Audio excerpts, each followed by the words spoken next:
भाई doubt session हो गया। अब हम लोग क्या पढ़ेंगे?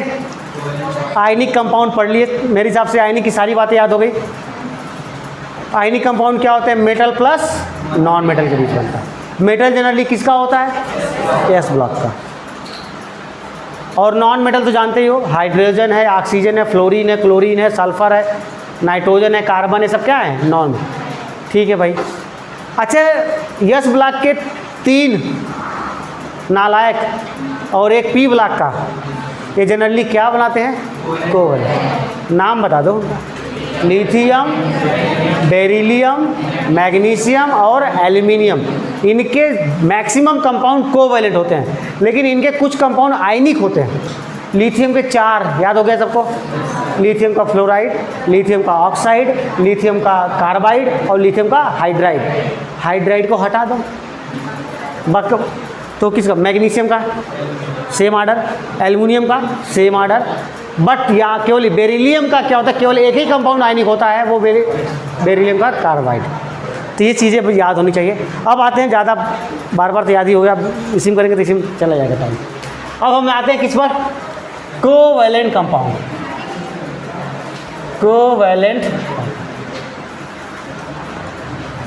Covalent compounds. कोवैलेंट कंपाउंड होगा तो उसके अंदर कौन सा बॉन्ड होगा? कोवैलेंट बॉन्ड होगा। बातें समझ आ रही है ना?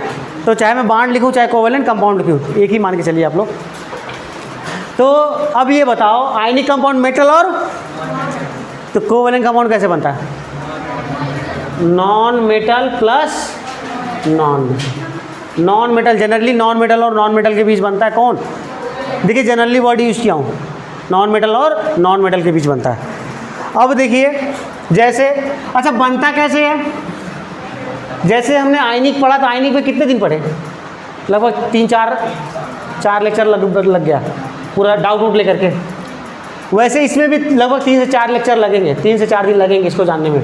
इसमें भी बहुत सारी बातें जाननी है। क्या क्या पढ़ेंगे इसमें, एक बार मैं थीम बता देता हूँ। पहले तो मैं स्ट्रक्चर बनाना सिखाऊंगा। क्या सिखाऊंगा? स्ट्रक्चर बनाना आना चाहिए, बहुत ही बेसिक है। मतलब बहुत सारे, जैसे मैंने दे दिया सोडियम फास्फेट का स्ट्रक्चर बनाओ, नाइट्रेट, कार्बोनेट, मतलब किसी चीज़ का स्ट्रक्चर दे दे, स्ट्रक्चर आपके दिमाग में आ जाना कि स्ट्रक्चर बनता कैसे है। बहुत से लोगों को स्ट्रक्चर बनाना नहीं आता, और स्ट्रक्चर बनाना नहीं आएगा तो फिर आगे अच्छे से कर नहीं पाओगे। हाइब्रिडाइजेशन निकालना है तो भी क्या होगा? स्ट्रक्चर बनाने आना चाहिए। बात ही समझ में। तो सबसे पहले मैं इसमें आपको स्ट्रक्चर बनाना सिखाऊंगा। उसके बाद कोवैलेंट बॉन्ड बनता कैसे है, इसके ऊपर एक थ्योरी है, valence bond theory, VPT theory. इसके बाद एक और थ्योरी है, VSEPR theory, valence shell electron pair repulsion theory, वो पढ़ना। उसके बाद एक एडवांस थ्योरी आई है, MOT, मॉलिक्यूलर ऑर्बिटल थ्योरी। आई बात समझ में? ये इतनी चीज़ें पढ़ेंगे तब जाकर के ये खत्म हो। आई बात समझ में? तो चलिए शुरू करते हैं अब। तो covalent bond metal non metal के बीच बनता है। कैसे बनता है? By mutual sharing of electrons. इलेक्ट्रॉनों के बराबर आपसी साझे के फलस्वरूप बनता है। कोई इलेक्ट्रॉन शेयर करता क्यों है? नोबल स्टेबिलिटी, स्टेबल होने के लिए। स्टेबल कब होगा? जब उसका इलेक्ट्रॉनिक कॉन्फ़िगरेशन नोबल गैस के बराबर हो जाएगा। नोबल गैस मतलब ऑक्टेट कंप्लीट करने के लिए। हीलियम जो होता है वो क्या होता है? नोबल गैस है, उसका डुएट पूरा होता है। तो बहुत सारे एलिमेंट क्या करते हैं? डुएट भी पूरा करते हैं। तो मतलब नोबल गैस की तरह करना है। मैक्सिमम केस में ऑक्टेट पूरा होगा, कुछ केस में क्या पूरा होता है? डुएट पूरा होते हैं। डुएट बोले तो आउटर मोशन में कितने इलेक्ट्रॉन होने चाहिए? 2। अब देखिए, जैसे हाइड्रोजन है, हाइड्रोजन एटॉमिक नंबर 1। इसके पास कितने इलेक्ट्रॉन? 1। एक इलेक्ट्रॉन। दोनों क्या नॉन मेटल है कि मेटल है? नॉन मेटल है। हाइड्रोजन तो एस ब्लॉक में लिखा गया। अच्छा, गलती से लिख गया, ठीक। हाँ, तो ये क्या है? नॉन मेटल है। ये बात समझ लेंगे, एस ब्लॉक में तो मेटल है। अब ये क्या करेगा? एक इलेक्ट्रॉन इसका शेयर करेगा, ये इसका एक इलेक्ट्रॉन शेयर कर। कहेंगे सर एक ही इलेक्ट्रॉन ही क्यों शेयर कर रहा है? क्योंकि इसको हीलियम के बराबर होना है। अब इसके पास क्या 2 इलेक्ट्रॉन हो गया। ये देखिए इनके पीछे बॉन्ड, इस बॉन्ड का नाम कोवैलेंट। क्या नाम है? कोवैलेंट। आई बात समझ में? आगे देखो CH4 बहुत बनाते हैं, क्लास 10 से ही बनाते आ रहे हो। Methane methane methane CH4। Carbon metal की non metal? Non metal. Carbon का एटॉमिक नंबर कितना? 6। 1s2 2s2 2p2। इसके आउटर मोशन में कितने इलेक्ट्रॉन? 4। पहले सेल में 2, तो आउटर मोशन में 1 2 3 4 4 इलेक्ट्रॉन है। क्या करेगा अब ये? इसको कितने इलेक्ट्रॉन की रिक्वायरमेंट है? तो कुछ लोग कहेंगे सर ये 4 इलेक्ट्रॉन लॉस कर देता या 4 इलेक्ट्रॉन गेन कर लेता। भाई 4 इलेक्ट्रॉन लॉस करना और 4 इलेक्ट्रॉन गेन करना डिफिकल्ट प्रोसेस है। उससे बेहतरीन क्या है? शेयर कर लेना। तो ये कार्बन क्या करता है? बेहतरीन वाला प्रोसेस अपनाता है। तो क्या करेगा ये? 4 इलेक्ट्रॉन शेयर करेगा। अब इधर देखो हाइड्रोजन, क्योंकि ये नॉन मेटल, ये भी नॉन। अब ये देखो शेयर कर लिया इसके साथ। समझ में आ रहा है? इसको अगर ऐसे दिखाते तो कैसे दिखाते? तो हाइड्रोजन को तो 2 की जरूरत है, तो हाइड्रोजन इस कार्बन का इलेक्ट्रॉन शेयर कर लिया, हाइड्रोजन इस कार्बन का इलेक्ट्रॉन शेयर कर लिया, हाइड्रोजन इस कार्बन का इलेक्ट्रॉन शेयर कर लिया, और हाइड्रोजन ने इस कार्बन का एक एक इलेक्ट्रॉन शेयर कर लिया। अब कार्बन की बारी है, कार्बन भी हाइड्रोजन का एक एक इलेक्ट्रॉन शेयर करेगा। इधर देखो तो कार्बन का ऑक्टेट कंप्लीट हुआ। देखो 1 2 3 4 5 6 7 8 हाइड्रोजन का डुएट पूरा हो गया। इसको हम बॉन्ड के रूप में कैसे दिखाते हैं? बात समझ में आ रही है? किसी एटम के, सुन लो ध्यान से सुन लो, जनरली वर्ड लगा दे रहा हूँ ना। एक जगह है, आप लेके चले आओ सर आपने ऐसे कैसे बताया था? मैंने बोला दो एटम के बीच बनने वाला पहला बॉन्ड क्या होता है?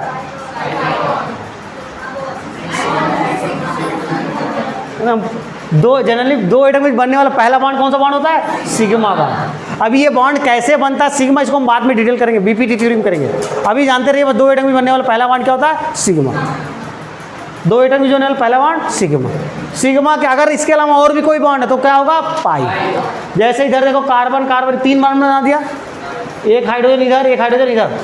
इस कार्बन के पास कितने सिग्मा? 1 ये और 1 ये, 2 सिग्मा। और ये दोनों कौन से हो जाएंगे? पाई। इसके पास भी सिग्मा। समझ में आ गया सबको? 2 एटम के बीच बनने वाला पहला बॉन्ड क्या होगा? सिग्मा। अब ये वाला एग्जांपल लेकर के मत चले आना, C2 B2, C2 में डबल ऐसे ही बनता है। ये गैसेस फॉर्म में करता है। इसको हम कहाँ, इसमें दोनों बॉन्ड पाई होता है। इसको पढ़ेंगे कहाँ पर पढ़ेंगे? मॉट, मॉलिक्यूलर ऑर्बिटल थ्योरी। तो इसलिए मैंने जनरली वर्ड लगा दिया, मतलब आप लोग मेरे पास आओ मत। समझ गया ना? तो इसमें दोनों बॉन्ड क्या होते हैं? पाई होते हैं। ये हर जगह नहीं देखने को मिलेगा, ये कुछ ही जगह है। तो बस जनरली दिमाग में आपका क्या होना चाहिए? 2 एटम के बीच बनने वाला पहला बॉन्ड सिग्मा। कुछ बातें समझ में आ गई? ये तो मैंने सिंपल सा झलक दिखलाया है। अब हम बताएंगे रूल से। क्या बताएंगे? बिल्कुल एग्जैक्ट रूल से बताऊंगा कैसे किसी का स्ट्रक्चर बनाते हैं। रूल सीख लोगे, किसी का भी स्ट्रक्चर आसानी से बना सकते हो। ठीक है भाई, समझ में आ रहा है? तो जल्दी से अगर नोट करना जिसको नोट कर लो, फिर हम अब रूल से बताने जा रहे हैं। पॉज कर दो, लेकिन बोलना नहीं है, नहीं तो हो गया।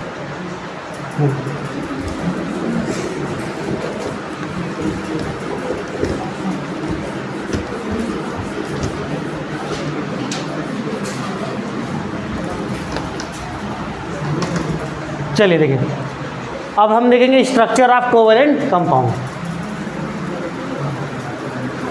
Structure of covalent compounds.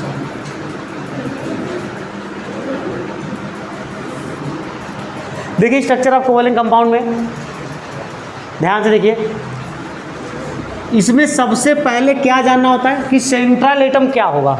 क्या होगा? सेंट्रल एटम पहचानना पड़ेगा सबसे पहले, तभी तो स्ट्रक्चर बनाओगे। जब तक सेंट्रल एटम नहीं पता चलेगा तो कैसे बताओगे? तो सबसे पहले इसमें क्या करेंगे? To find central atom. Central atom को फाइंड करना। सेंट्रल एटम क्या होगा? तो सेंट्रल एटम को फाइंड करने के लिए 3 बातें। कितनी बातें? 3। देखिए पहला, सेंट्रल एटम के लिए which is less in number, which is less in number, जो सबसे कम नंबर में होगा उसको हम क्या मानेंगे? Central atom. दूसरी बात, जिसकी इलेक्ट्रोनेगेटिविटी क्या होगी? सबसे कम होगी, जिसकी इलेक्ट्रोनेगेटिविटी क्या होगी, सबसे कम। बातें समझ में आ रही है? जिसकी इलेक्ट्रोनेगेटिविटी सबसे कम होगी वो क्या हो सकता है, सेंट्रल एटम। दो बातें समझ में आ गई। इन दो बातों से अगर काम नहीं चलता तो तीसरा जो which can form more covalent bond, जो ज़्यादा से ज़्यादा क्या कर सकता है, बॉन्ड बना सकता है।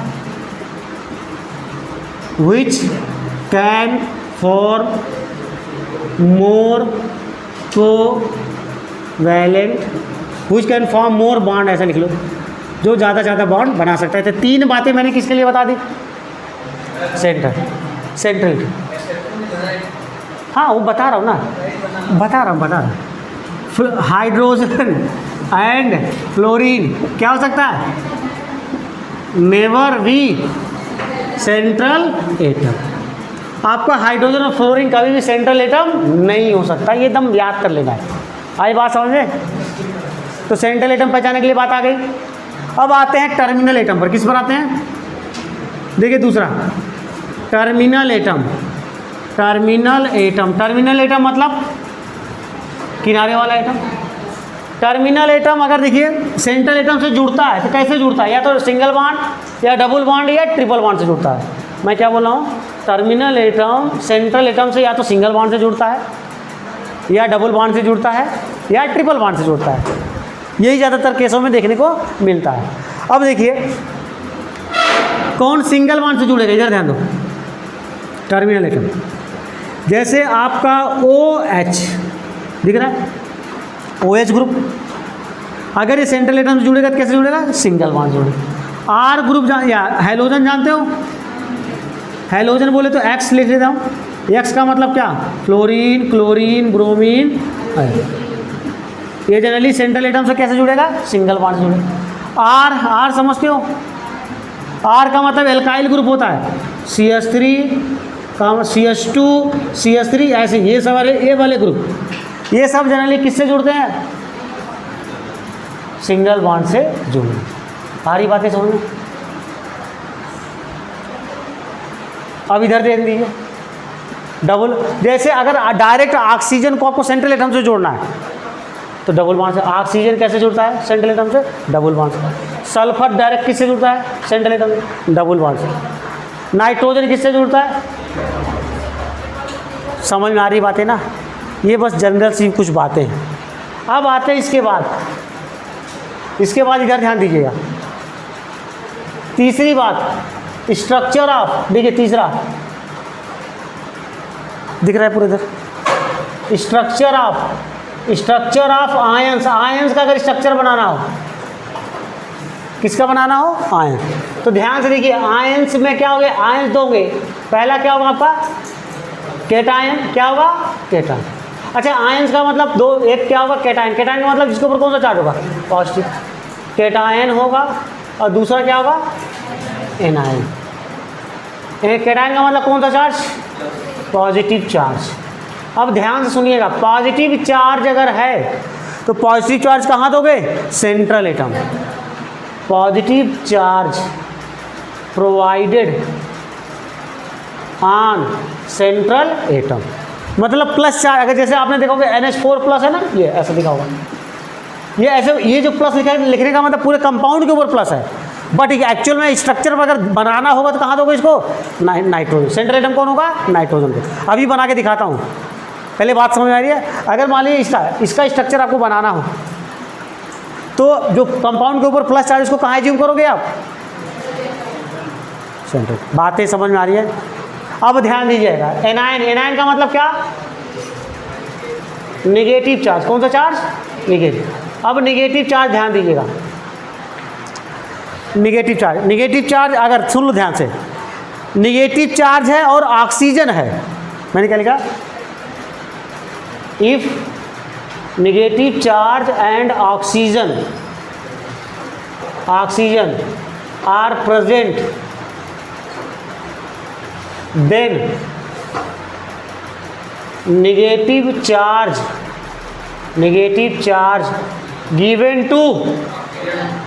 Given to oxygen. किसको दोगे, ऑक्सीजन को दोगे। कैसे देखो, देखो ऐसे, लाइक एक सिंगल बॉन्ड बनाएगा ऑक्सीजन सेंट्रल एटम के साथ और एक माइनस चार्ज इसके ऊपर आएगा। एक ऑक्सीजन के ऊपर एक माइनस, और वो किससे जुड़ेगा? सेंट्रल एटम से। इसी तरीके से देखना, अगर इसमें देखिए ध्यान दीजिए, if negative charge is absent, if oxygen is absent, if oxygen is absent then बोलो negative charge given to central atom, terminal नहीं, given to central।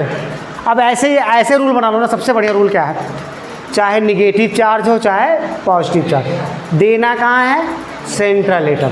कहाँ देना है? Central atom. अगर ऑक्सीजन है तो निगेटिव चार्ज उसको दे देंगे, नहीं है तो सेंट्रल एटम को देंगे। बस बातें समझ में आ गई। ऑक्सीजन है तो निगेटिव चार्ज किसको दोगे? ऑक्सीजन, और नहीं है तो सेंट्रल एटम। अब ध्यान से समझो, इधर देखो, इधर जैसे मान लो निगेटिव वाला एग्जांपल लेता हूँ, मैंने ले लिया NH2 माइनस, क्या यहाँ ऑक्सीजन है? तो ये माइनस चार्ज कहाँ जाएगा? नाइट्रोजन के ऊपर जाएगा। बातें समझ आ रही है? अभी इन सबका स्ट्रक्चर बना के दिखाने वाला हूँ। पहले रूल समझ में आया? बस इतना ही रूल है। इतना रूल अगर आप जान गए तो स्ट्रक्चर बनाने में बहुत ज़्यादा आसानी होगी। नहीं तो पहले आपको यही नहीं पता चलता कि हम स्ट्रक्चर बनाऊँ कैसे। जैसे मैंने बोल दिया सल्फेट का, देखो मैंने बोल दिया कि भाई SO4 डबल माइनस का क्या बनाना है? स्ट्रक्चर बनाना है। तब पता है कुछ लोग क्या सोचते हैं, कहाँ कन्फ्यूजन होता है, कहेंगे सर यस बना दिया, इसका सल्फर के आउटर मोशन में कितने इलेक्ट्रॉन होते हैं? 6 होता है। पता है कैसे पता 6 ही होता है? ऑक्सीजन फैमिली का है, वो ऑक्सीजन सल्फर से यही होता है ना। ऑक्सीजन के आउटर मोशन में 6 होता है तो सल्फर के आउटर मोशन में भी 6 ही इलेक्ट्रॉन होगा। तो अब देखो ऑक्सीजन, ये ऑक्सीजन आ गया, ऑक्सीजन के आउटर मोशन में कितने इलेक्ट्रॉन? 2, 6 हो गया, ठीक है। अब इसके ऊपर क्या आ चुका है? एक माइनस। मैंने कहा था कितने? 2 माइनस आए क्या? 2 माइनस दिख रहे हैं। तो आप एक माइनस किसको दोगे? एक ऑक्सीजन को दोगे। माइनस का मतलब क्या होता है? एक इलेक्ट्रॉन क्या कर लिया? गेन कर लिया। अब इसके पास कितने इलेक्ट्रॉन हो गए? 7 हो गए। अब इसको कितने बॉन्ड बनाने की जरूरत है? 1। तो बस इस सल्फर का एक इलेक्ट्रॉन शेयर कर लेगा 20 का इलेक्ट्रॉन। बोलो समझ में आएगा? इस ऑक्सीजन का ऑक्टेट कंप्लीट। इधर सेम तरीके से इधर भी एक ऑक्सीजन के ऊपर माइनस, 2 माइनस था ना, और ये भी से बॉन्ड बना लिया, बन गया ऑक्सीजन का ऑक्टेट कंप्लीट, सल्फर का ऑक्सीजन कंप्लीट। अब बचा क्या है? 2 ऑक्सीजन बचे। क्या बचे हैं? 2 ऑक्सीजन बचे हैं। तो 2 ऑक्सीजन बचे हैं, पता लोग क्या करते हैं? अब ये कंफ्यूजन होता है सर कि इसका ऑक्टेट क्या चुका है? इसका ऑक्टेट तो कंप्लीट हो गया है, इस ऑक्सीजन का ऑक्टेट कंप्लीट नहीं है। तो कहेंगे सर ये इसका शेयर करेगा बट सल्फर इसका शेयर नहीं। तो यहाँ पर कौन सा बॉन्ड ऐसा जब होता है, कौन सा बॉन्ड बनता है? डेटिव बॉन्ड या कोऑर्डिनेट बॉन्ड बोलते हैं। और कोऑर्डिनेट बॉन्ड को आप कैसे दिखाते हो? ऐसे एरो के द्वारा दिखा देते हो। तो कोऑर्डिनेट बनाओ कि डबल बॉन्ड बनाओ? क्या बनेगा यहाँ? यही कंफ्यूजन होता है कि कब कोऑर्डिनेट बनता है कब डबल बनता है। बहुत ज़बरदस्त कंफ्यूजन है लोगों को। तो यहाँ क्या बनेगा? डबल। यहाँ क्या बनेगा? डबल। बात समझ में आ रही है? अब कब कहाँ, अब कहीं सर तब कोऑर्डिनेट कहाँ बनेगा? तो थोड़ा सा पेशेंस रखिए, एक तरफ से आ रहा हूँ सब बता रहा हूँ, बातें समझ में आए ना। इसका स्ट्रक्चर ऐसे होगा, डबल डबल वन बनेगा। ठीक है, तो फटाफट नोट करो पहले इतना, फिर अब स्ट्रक्चर ही सीखेंगे।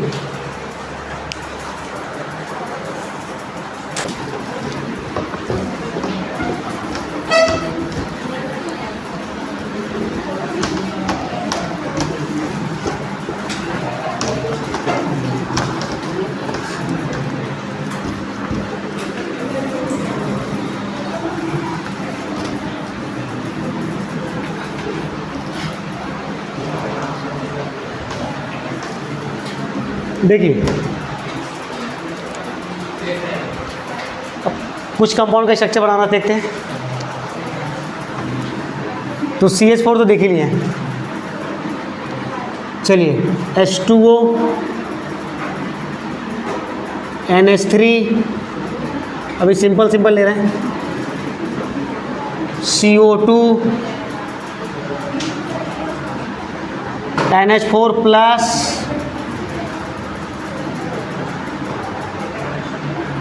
NO3 माइनस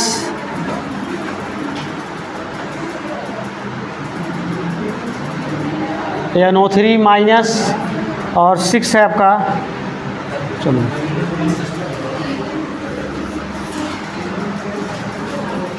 चलो पहले इतने का देखें। देखो फटाफट जिनको अब बताओ H2O का स्ट्रक्चर बनाना है। बहुत से लोगों को पहले से पता है, फिर भी रूल से देखते हैं। सेंट्रल एटम कौन होगा, क्योंकि ये क्या है, कम नंबर में है। तो ऑक्सीजन का एटॉमिक नंबर कितना होता है 8 2 6। इसके आउटर मोशन में कितने 6 इलेक्ट्रॉन होते हैं क्या, इधर देखिए 6 इलेक्ट्रॉन दिख गया। हाइड्रोजन क्या करेगा, इसके पास कितने इलेक्ट्रॉन 1। अब हाइड्रोजन इसका 1 इलेक्ट्रॉन शेयर करेगा, ये भी हाइड्रोजन इसका 1 इलेक्ट्रॉन शेयर करेगा, और जो ऑक्सीजन है इनका दोनों इलेक्ट्रॉन शेयर कर लेगा। ये देखो ऐसे तो बना, तो एक इलेक्ट्रॉन शेयर कर रहा था, सिंगल बॉन्ड बनेगा। देखो O A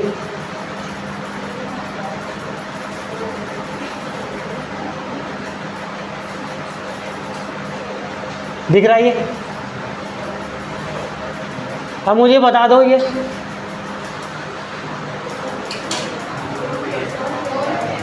लोन पेयर किसको बोलते हैं, बहुत से लोग नहीं जानते होंगे। मतलब बोलूँ क्या, जो बॉन्डिंग में पार्टिसिपेट नहीं करते, नॉन बॉन्डेड इलेक्ट्रॉन जो बॉन्डिंग में पार्टिसिपेट नहीं करते। 2 इलेक्ट्रॉनों को मिलाकर के क्या बनता है, एक लोन पेयर। तो इसके पास कितने लोन पेयर हैं 2। कितने बॉन्ड पेयर हैं 2। ये देखो ये 2 इलेक्ट्रॉन बॉन्ड बना, इसको क्या बोलेंगे बॉन्ड पेयर। क्या बोलेंगे बॉन्ड पेयर। तो बॉन्ड पेयर 2 लोन पेयर और 2 बॉन्ड, और ये दोनों बॉन्ड कैसे होंगे सिग्मा। ठीक है भाई, चलिए इसका स्ट्रक्चर बनाना है NH3 का। और फटाफट देखो, central atom nitrogen atomic number 7 होता तो 2 5। आउटर मोशन में कितने इलेक्ट्रॉन 5 है। तो इसको ऑक्टेट कंप्लीट करने के लिए कितने चाहिए 3 चाहिए। 1 2 3 दिख रहा है। तो ये अब डायरेक्ट सिंगल बॉन्ड बना, तो 1 2 3, और इसके पास क्या है एक लोन पेयर दिख रहा है। ऑक्टेट कंप्लीट हुआ, 2 2 4 2 6 2 8 ऑक्टेट कंप्लीट हो गया। कितने बॉन्ड पेयर 3 बॉन्ड पेयर है और एक लोन पेयर। अच्छा, जिसके आउटर में मोशन में सराउंडिंग एटम, सेंट्रल एटम के सराउंडिंग में अगर 8 इलेक्ट्रॉन है तो क्या बोलते हैं ऑक्टेट रूल को फॉलो कर रहा है। तो क्या है ऑक्टेट रूल को फॉलो कर रहा है, ये वाला ऑक्टेट रूल को फॉलो कर रहा है। नेक्स्ट आते हैं, देखिए CO2 किसका बनाना है, सेंट्रल एटम पहचानो कार्बन के आउटर मोशन में आउटर मोशन ओवरऑल 6 होता है, आउटर मोशन में 4 होता है। ऑक्सीजन के आउटर मोशन में 6, ऑक्सीजन के आउटर मोशन में 6। अब तो जानते, इतना तो जान ही रहे हो। कार्बन को तो 4 चाहिए, ऑक्सीजन को कितना चाहिए 2। तो ऑक्सीजन इसका 2 शेयर करेगा, ये भी ऑक्सीजन इसका 2 शेयर करेगा, तो कार्बन इसका, तो इसको हम लिखेंगे कैसे C डबल बॉन्ड O। तो ये बताओ कार्बन के सराउंडिंग में कितने इलेक्ट्रॉन है 2 2 4 2 6 2 8। ऑक्टेट कंप्लीट कर रहा है, तो वही स्पीसीज है। कितने सिग्मा, ये दोनों सिग्मा और ये दोनों पाई। सेंट्रल एटम पास कोई लोन पेयर है क्या, नहीं। ठीक, नेक्स्ट स्ट्रक्चर किसका देखें, NH4 प्लस का। कहाँ देखो, यहाँ इधर देखो, NH4 प्लस का देखते हैं। सेंट्रल एटम बताओ, नाइट्रोजन के आउटर मोशन में 5 इलेक्ट्रॉन होते हैं। क्या इसके पूरे कंपाउंड के ऊपर प्लस चार्ज है, प्लस चार्ज मैंने किसको सिखाया है, किसको देना है, सेंट्रल एटम को देना। अगर सेंट्रल एटम के ऊपर प्लस चार्ज आएगा तो मतलब इसका 1 इलेक्ट्रॉन चला गया। प्लस चार्ज का मतलब क्या होता है, इलेक्ट्रॉन छोड़ करके चला गया। अभी इसके पास कितने इलेक्ट्रॉन बचे हैं 4। कितने बॉन्ड बनाएगा अब 4। हाइड्रोजन कितने हैं 4, 1 2 3 4। बोलो समझ में आया, यही इसका स्ट्रक्चर हो गया। हर ऐसा को समझ में स्ट्रक्चर ऐसे होगा, कट रहा है, अब सही है। हो देखो इसका स्ट्रक्चर कैसे बनाएंगे, ऐसे। बोलो समझ में आ रहा है? कहेंगे सर अभी तो सल्फेट में आप डबल बॉन्ड बनाए थे। अब बात सुन लो ध्यान से, जो मैं बताने वाला था। कब डेटिव बॉन्ड बनता है? अगर सेंट्रल एटम सेकेंड पीरियड का है। क्या है? सेंट्रल एटम आपका सेकेंड पीरियड का है, इसका ऑक्टेट कंप्लीट हो चुका है, तो फिर ये दूसरे के साथ कौन सा बॉन्ड बनाएगा? डेटिव बॉन्ड ही बनाएगा। लेकिन अगर इन केस अगर ये नाइट्रोजन की जगह यहाँ सल्फर होता या कुछ और होता, मतलब सेकेंड पीरियड का कोई एलिमेंट ना होता, थर्ड पीरियड का होता, ये फास्फोरस होता, तब फिर कौन सा बॉन्ड बनता? डबल बॉन्ड बनता। मैंने क्या बताया? डेटिव बॉन्ड जनरली कौन बनाता है? सेकेंड पीरियड का एलिमेंट। और सेकेंड पीरियड का नहीं है तो फिर क्या बनाएगा? डबल बॉन्ड बनेगा, क्योंकि ऑक्टेट को एक्सपेंड कर सकता है, क्योंकि उसके पास बैक एंड डी ऑर्बिटल होते हैं, 3D ऑर्बिटल होते हैं थर्ड सेल वाले। अभी और अच्छे समझ में आएगा। अभी फिलहाल इतना बस याद रखिए कि अगर ये सेंट्रल एटम सेकेंड पीरियड का है और यूनिडायरेक्शनल शेयरिंग वाला कंडीशन आ रहा है, तो कौन सा बॉन्ड बनाएगा? डेटिव बॉन्ड उपसहसंयोजक बंध बनाएगा। कौन सा बंध बनाएगा?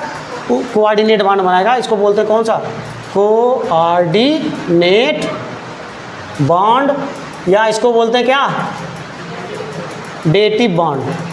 डेटिव बॉन्ड, या बोलते हैं उपसहसंयोजक बंध। क्या बोलते हैं?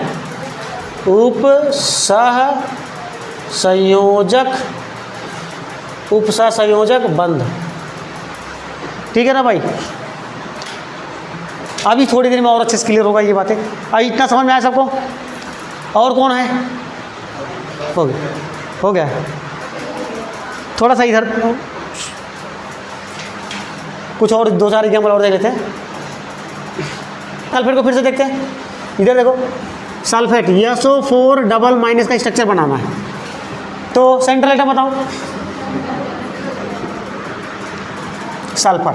अच्छा एक चीज़ बता दो, ऑक्सीजन होता है और सल्फर सेम ग्रुप ऐसे ही होता है। इसके भी आउटर मोशन में 6 इलेक्ट्रॉन, इसके भी। अगर मैं इसका इलेक्ट्रॉन ऑक्सीजन का एटॉमिक नंबर कितना होता है? 8 बोले तो 1s2 2s2 2p4। यही देखिए आउटर मोशन में कितने 6 इलेक्ट्रॉन के लिए। अगर मुझे सल्फर का करना तो क्या होगा?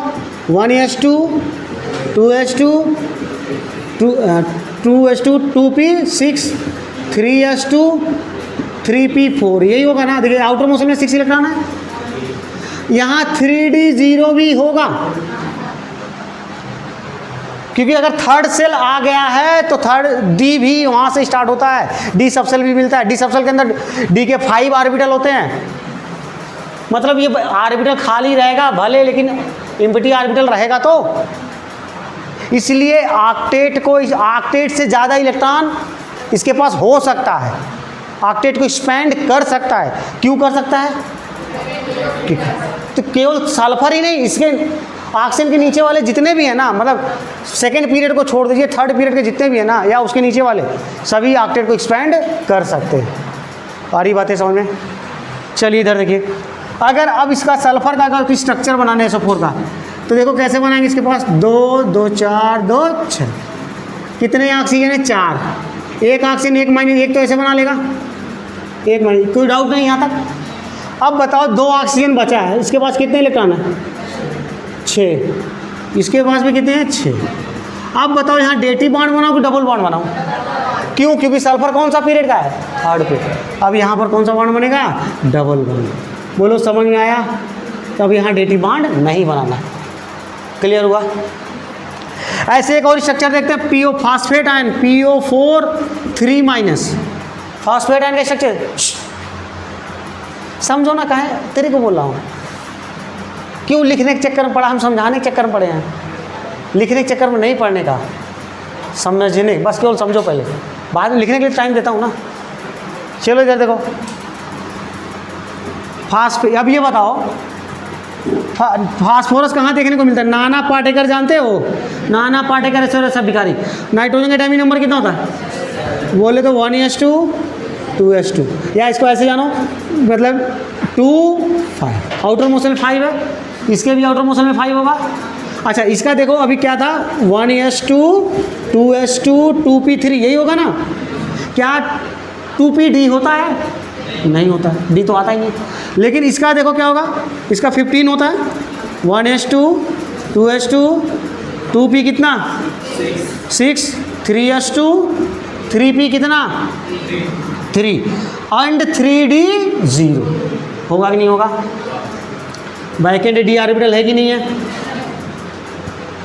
ऑक्टेट को स्पेंड कर सकता है, 8 इलेक्ट्रॉन से ज़्यादा हो सकता है, हो सकता है। तो अब सेंटर एटम क्या ले लिए हम, देखिए फास्फोरस। क्या ले लिए? फास्फोरस के आउटर मोशन में कितने इलेक्ट्रॉन? 5। क्यों 5? क्योंकि नाइट्रोजन फैमिली का, भाई ऐसा भी देख लो, ये देखो 5 ही तो है, 3 2 5 आ रहा है समझ में? कितने ऑक्सीजन?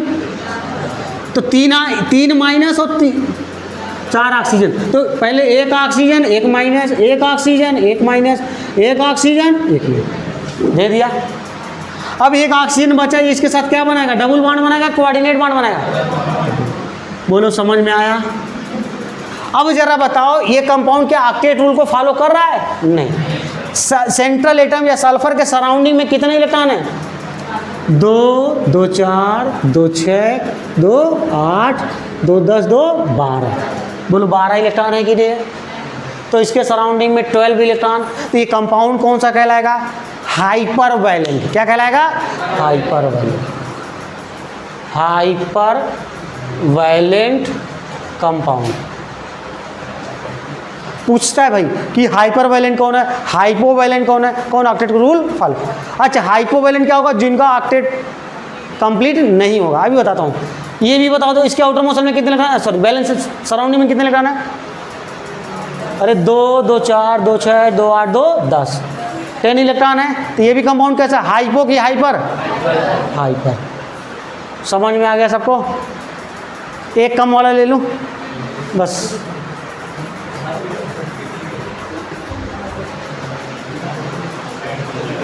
ये H2 हटा रहा हूँ थोड़ा सा ना, इधर देखो। जैसे हमको BCl3 लिखना है, क्या लिखना है? या BF3 लिखना है। देखो इधर ध्यान दो, बोरान बोरान बोरान। इधर देखो बोरान, बोरान के आउटर मोशन में कितने इलेक्ट्रॉन होते हैं?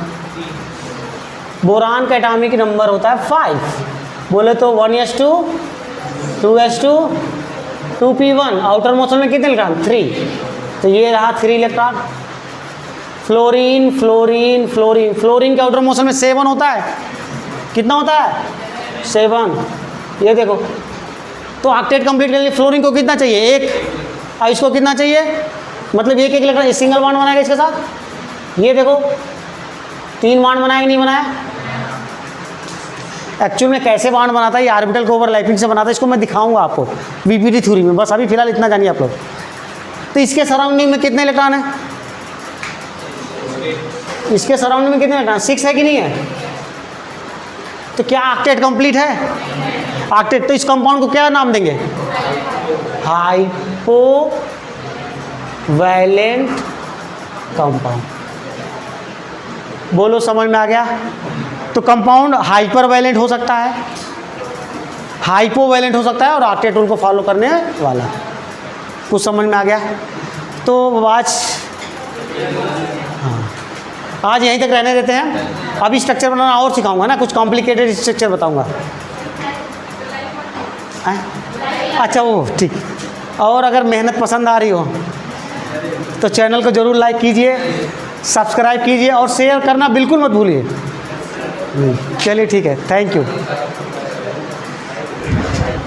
सही बोल, ये क्या है? अच्छा मुझे लगा